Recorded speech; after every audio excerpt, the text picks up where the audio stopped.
yalnız nerseydir tuğanlarıma.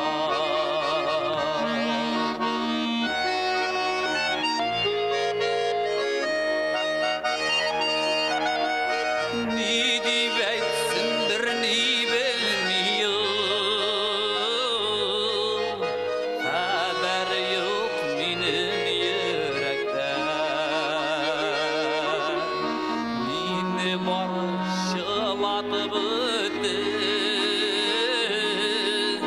kukuruzlar bilen birden.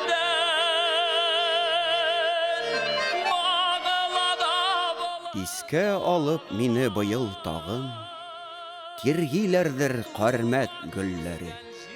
Минем әле алар турында бит ярты сүздә язган юк әле. Хәсән Туфанны кулга алыр алдыннан чекистлар иске кармәт авыл советыннан аңа характеристика соратып ала. Авылдашлары шагыйренең мулла малайы, совет власты өчен чит кеше булуын хәбәр итә. Кем белә, бәлки бу кагаз булмаса, шагыйргә 16 ел гомерен Мордовия лагерьларында Себер сөргенендә уздырырга да туры килмәс иде. Үпкәләсә дә урынлы шул. Туфан абиның менә туган як белән бәйләнеше турында заманында безнең менә шушындай сүзләр бик бирде. Имештер ул авыл халкына ачу килгән булганын, шуның өчен ул бик 50 елдан артык кайтмаган дигән сүзләр булды. Имеш аны төрмәгә утыртканнан соң анардан авылдан белешмә сораганнар. Алай дип әйтмәс идем. Аның ул авылга 3 тапкыр кайтты. Ишесендә дә ул аның шугатлыгы, ул үзенең булган балачакта үскән аланнарында булып, кайныкларда булып, менә чишмәләрендә булып, әлбәттә инде аларның нигезе сакланмаган. Нигезендә анда башка кешеләр аның нигезен туздырып башка кешеләр утырган булган, аларыннан соң янганнар да. Бу Хәсән Туфан туып үскән нигезне кешенең ичендә изге санаган. Менә халыкта шундый ышану булган. Менә бу изге нигезгә тигергә жарамый. Анда аны җимергә дә батырга да жарамый. Аны бит инде аның йортын туздырып салалар ул кешеләр нигез кыралар монда.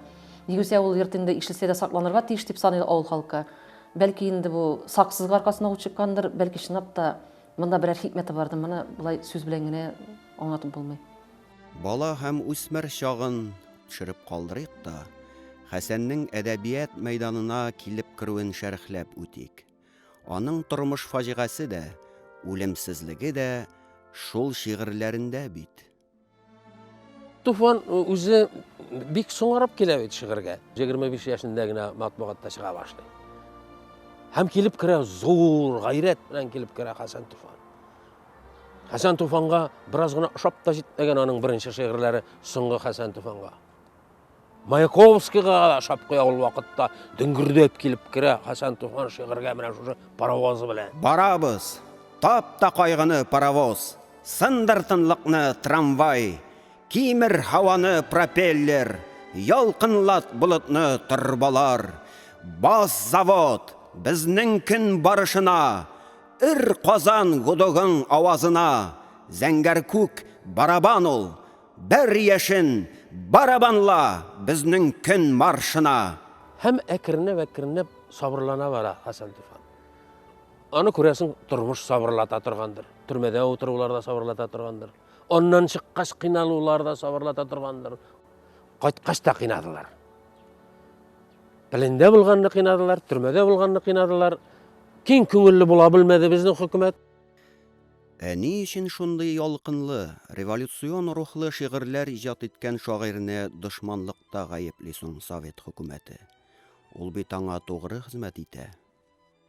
Акыш күлендәге бакчада безнең йортлар кара каршыгына иде. Менә шул вакытта инде ул сөйли иде үзенең күргәннәрен, башыннан үткәннәрен, кулга алуларын. Аны 37нче елны Союздан куалар, Эвтар берлегеннән. Ләкин кулга алмыйлар ул вакытта. Нәрсәдән бәйләнәләр аңа?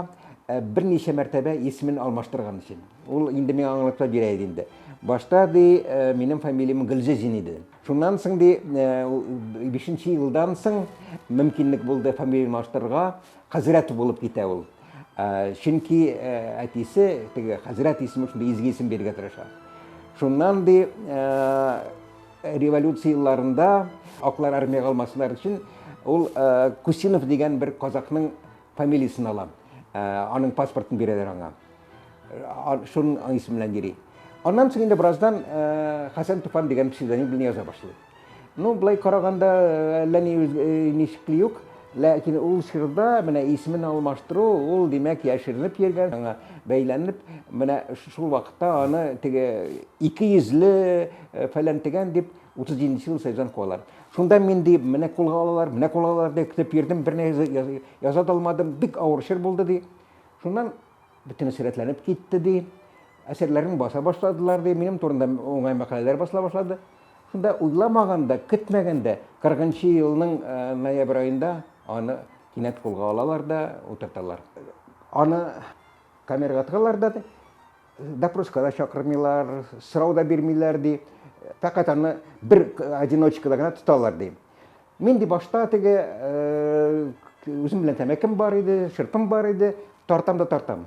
Шуннан соң бераздан уйлап торам да инде, тәмәке бетә. Бер вакытны утырам камерада, кесәмнән бер-ике бөртек тәмәке бөртеге алып, шуны иснәп утырам ди, исен булса да инде теге бик тәмәке күңелсез диге. Шуннан соң карасам, кормушка дигән тәрәзә бар. Ачылды, бер яшь кенә солдат, татар җигете ди, күрде дә, чакырды да, бер уч тәмәке тотты да мен кормушка салып бирде. Япты да китеп барды ди. Менә минем ди, нәкъ туган көнгә туры килде ди. Мин дөньяда күп бүләкләр алган кеше ди. Менә бу минем өчен иң зур бүләк шушы бер уч тәмәке булды ди. Ул утыра, менә Казанның следственный беренче төрмә дип әйткән иде ул. Шул номер 1 дигән төрмәдә башта утыра. Аннан соң аны күчерәләр Кремль астындагы Пересыльныйга. Аннан җибәрәләр Мордовиягә. Пересыльный төрмәдә хәзерге вакытта ул онкологический диспансерында хәзер. Менә шунда иң авыры дип сөйли инде ул, менә Пересыльныйда булганда 4 кешелек камерага 40-лап, 50-ләп кеше дыңгычлап тутырганнар иде ди. Тәрәзәләр такта белән каплаган ди. Ишекләр бикле, прогулкага чыгармыйлар көннәр буе. Халык тынчыгып, теге ишек астыннан кергән тишектән һава сулый иде ди.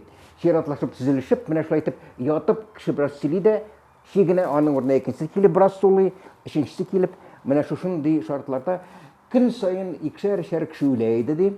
Шуннан соң ишек ачыла, үлекләрне алып китәләр. Тагы беренче кешене килеп тыңгышлап тутыралар да, утырырга түгел, басып торырга мөмкин түгел ди, шул хәтле ди, авыр шартларда ди. Менә шул камерада берничә ай торып, мин дә ди үләр хәлгә җиткән идем ди инде. Дөнья мине үзгәртте, еламаска өйрәтте. Күлмәк җиңен йыртасымы, бәйлисе бар йөрәкне. Хәсән Туфанның бик зур гомере зинданда үтә. Ул гомернең 1 җылы 5 елга тора. Чөнки андагы кыеннар, ачлык, кимсетүләр, рәнҗетүләргә бик куәтле шәхс кенә түзәргә мөмкин. Төрмәдә икмәк җитмәүдән тилмерми Хәсән Туфан. Каләм белән кагаз булмаудан тилмерә.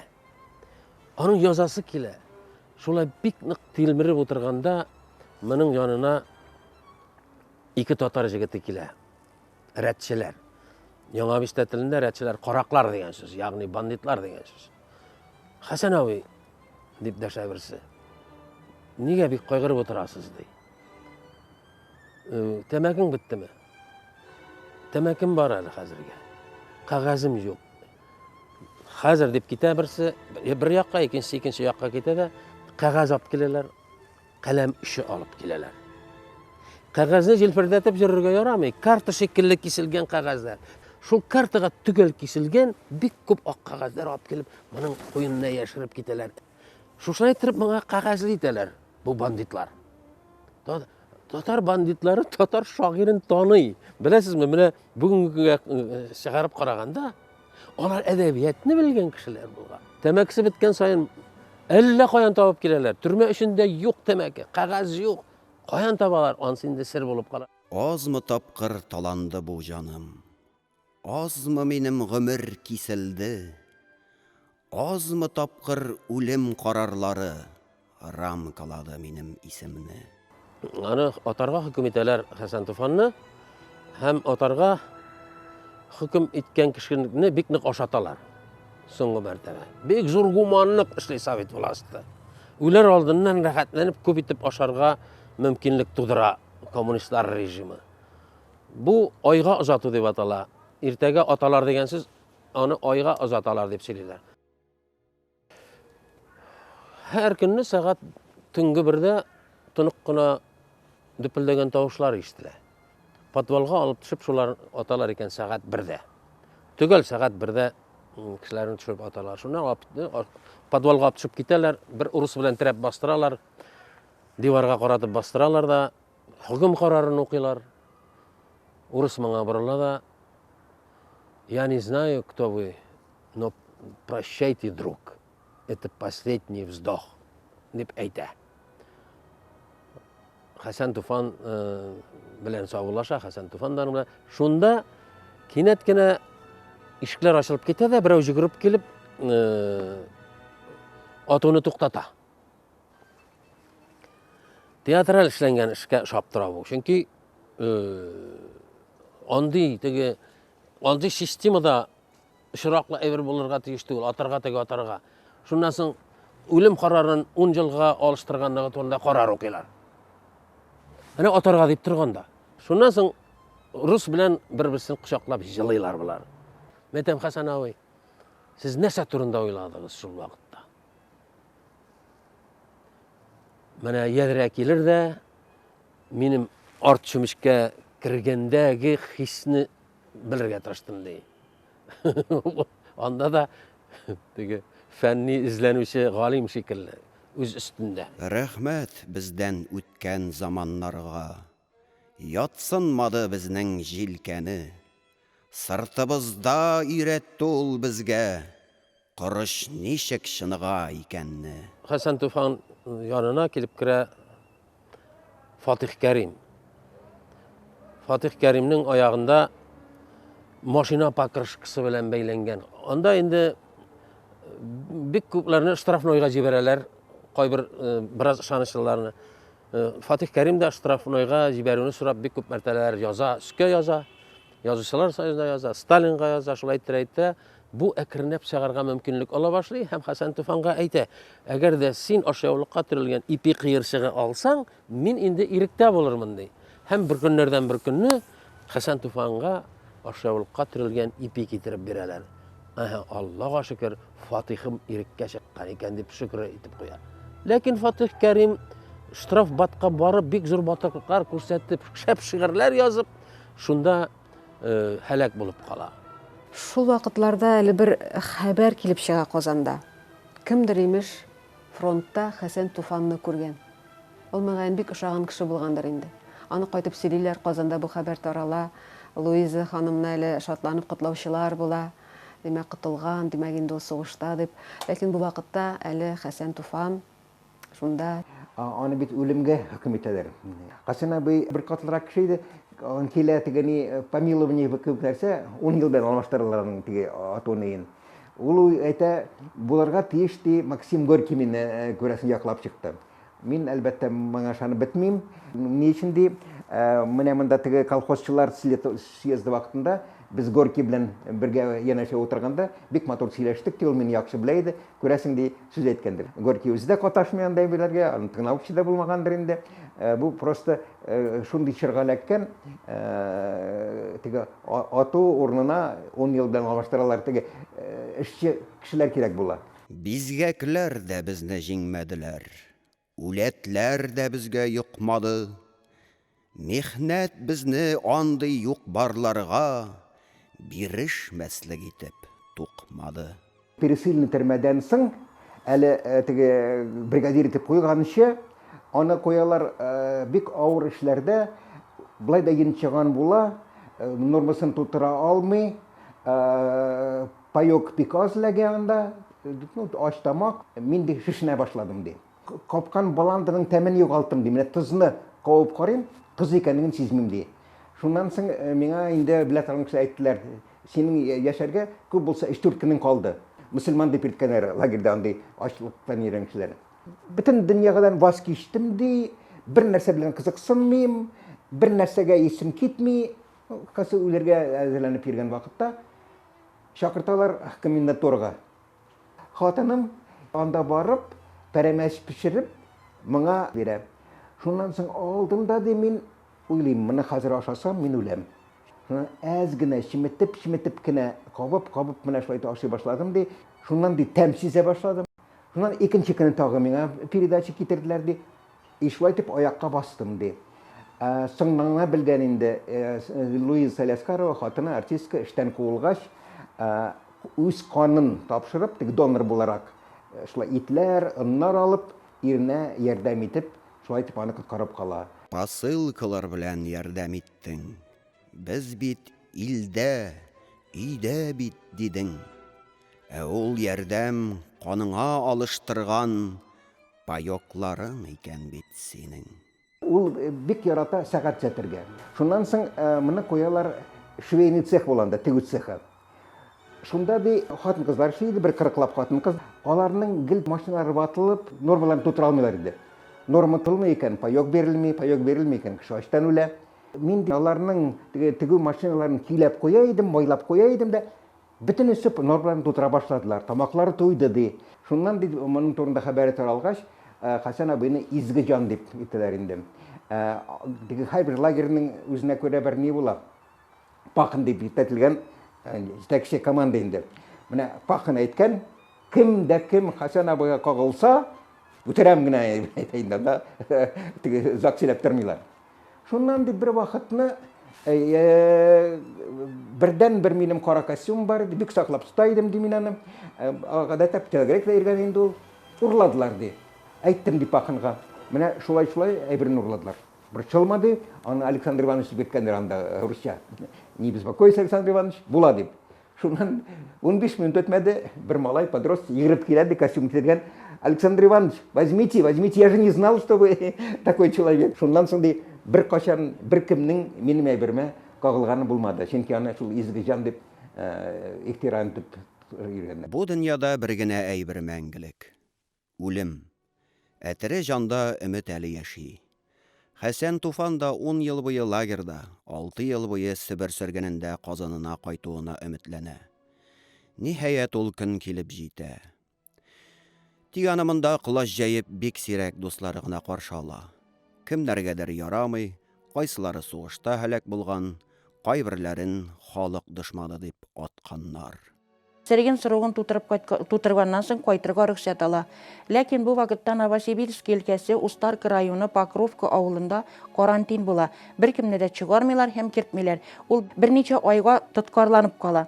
Һәм шагир киеп кайтыры өчен үзенә күлмәк кирәк була. Ул инде төрле эшләрдә эшләп сәгатьләр төзәтеп, андагы булган халыкка ярдәмнәр кылып яши. Кайтырына кияр өчен күлмәге булмый. Шуның өчен ул үзенә киткән акчаларын, тиеннәрен җыештырып, үзенә менә шушы яшел төсле булган сукнаны сатып ала. Үзенә үзе күлмәк тигә. Шушы күлмәкне киеп Казанга кайтырга уйлый. Һәм 1956 елны карантиннар биткәннән соң Хәсән Туфан туган ягына Казанга кайтарга җыена. Һәм шушы күлмәкне киеп ул иң беренче дә үзенең туганнары торган Пермь өлкәсе Лисва шәһәренә кайта. Закта үтми Хәсән Туфан Казанга кайтырга җыена, ләкин бу күлмәк белән түгел, аның абыйсы Зөфәр исемле абыйсы, менә аның катасы, менә шушы паласалы күлмәкне Казанга киеп кайтырына бирә. Поезд белән кайтканда, Казанга якынлашканда, Хәсән Туфан поездның вагон тәрәзәсеннән карый. Кемнәр мине каршы алырга килделәр икән дип. Монда аның кызы килгән була, бу вакытта инде кызына 20 яшь була Гөлгенә ханым, һәм язучылар арасыннан Сибгат ага Хаким һәм аның тормыш иптәше. Һәм язучылар арасыннан кемдер Хәсән Туфанның учына хатынының алкаларын куя. Кайт дип хатлар килделәр. Юллар узын иделәр. Кайттым. Бусы алкалары, бусы кабере диделәр. Хатыны, улы үлгәнне дә белми кайтып төшә Хәсән Туфан Казанга. Бер гаепсезгә 16 ел гомерен рәшәткә артында уздырган кешенең гаделсезлеккә җаны әрнемәгәнме? Бәгъре катмаганмы? Әллә үзен газаплаган хакимиятне кичергәнме? Була бит кеше менә кайвакытта телдән әйтеп үзенең каршылыгын белдерә. Ул ичке рухы белән каршы булды. Мин аны әйтмәс идем менә хакимияткә яраклашкан кеше дип. Юк. Бер вакытта үзенә нәрсәләр даулап җиргәнен мин аның Язучылар союзында да күргәнем булмады. Әйбәт әңгәмәдәш инде ул. Бик моңсу иде. Күзләре моңсу иде аның. Менә үзе авызы килсә дә аның күзе бер вакытта да килми торган бер бик моңсу шагыйрыбыз инде ул. Әйткәнемчә менә шушы фаҗигале язмышның бер изиде дип саныйм инде. Кулга алу, төрмә, лагерь, сөрген, улы Идегәйнең хатыны Луизаның үлеме. Бер кеше башына җиткән дә бит инде югыйсә. Юк, Җәнабел Хак аны янә сыный. Кызы Гөлгенә белән дә араларын үзә. Кызы белән Хәсән Туфанның аңлашуы булмый. Менә сез уйлап карагыз әле.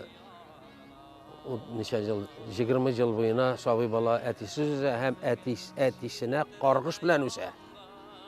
Каргыш белән булмаса да әтисенә аның күргән җәфаларының сәбәпчесе буларак карый кыз бала. Менә бу бик психологик тирән һәм җанны ачыттыра торган әйбер. Хәсән Туфан белән алар икесе бүлмәдә менә шуннан җырак түгел Маяковскийда икесе яшәп карадылар, яши алмадылар. Кыз атаны, ата кызны берничек тә аңламады, алар чит кешеләр иде. Бу Хәсән Туфанның йөрәгенә шул кадәр зур пычак иде. Улын югалту, хатынын югалту һәм бу кызны югалту менә 3 пычак жара салган кеше Хәсән Туфан. Хәсән Туфанны кичерә белмәде. Алар аерылышырга мәҗбүр булды. Хәсән Туфан башка фатирга күчеп китте. Менә бу аерым бер трагедия. Бу турда бер күп сөйләнми. Чөнки кагылырга куркалар бу Хәсән Туфанның гаиләсенә. Ул Хәсән Туфанның трагедиясын икеләтә арттыра торган. Соңыннан бит инде Хәсән Туфанның оныгы бу кызыннан туган баласы начар юлга кирип чынлыкта әнисенең үлеменә сәбәп булды. Аны фатирына кирип үтереп чыктылар ул хатынны.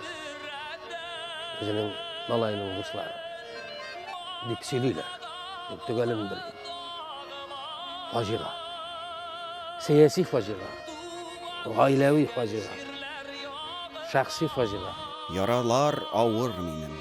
Иңемендә канлы кием ди бер шигырендә Хәсән Туфан. Шагыйрьнең бөтен тормышы фаҗигадан генә тора төсле. Тик әле сөйләгәннәре аларның яртысы гына. Шуңа да нәтиҗә ясарга ашыкмыйм.